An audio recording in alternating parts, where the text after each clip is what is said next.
So let's shift gears a little bit and talk about you. So I'm a national account manager at Sprint Communications. I started as a telemarketer, an entry-level telemarketer at Sprint. And I worked my way up to the top. So I sold the Kinko's account, a major multi-million-dollar video conferencing phones, all of their long distance everything. And while I'd gotten to the top of my field, I wasn't passionate about my life.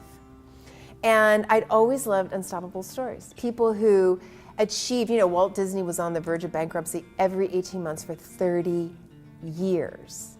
And when people think of unstoppable people, they don't see the struggle. They don't see what it took to make that happen. And I'd always been inspired by those stories. And so I decided literally in 1996 that I wanted to write a book. And I remember going into management at Sprint and saying, I'm going to quit my job, cash in my entire life savings, to downsize my life to write a book. And they're like, are you serious?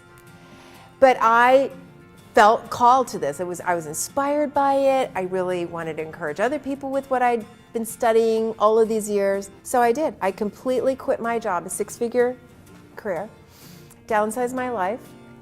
I was married at the time, and he was very supportive of that, and I wrote my first book. Was there any seminal event that started you on this path? So what happened was, so I write my book, and for 18 months I'm working on my book, it's published, and 18 months after the book came out, my husband, I had been married 20 years, and we got a divorce. And that was the impetus for me, because, I thought I was going to be married forever. And I called my mentor, Millard Fuller, the founder of Habitat for Humanity. And it was over the holidays in 1999, where we separated. And I called Millard Fuller and I told him what had happened. He said, Cynthia, when you have a great pain in your life, you need a greater purpose. And he had just gotten back from Nepal. And he said, why don't you build a house for a family in need? And as I thought about what he said to me, I thought, how many houses would I need to build to offset this pain in my life? How would you put together houses in pain?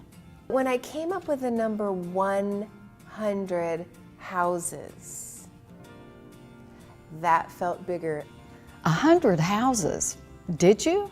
I did. Of course I did. So basically, for that year when I was out there speaking, and there were many times, really going through divorce and the grief, I would wake up, my eyes would be all swollen. Here I'm speaking in front of audiences, and I could barely open my eyes.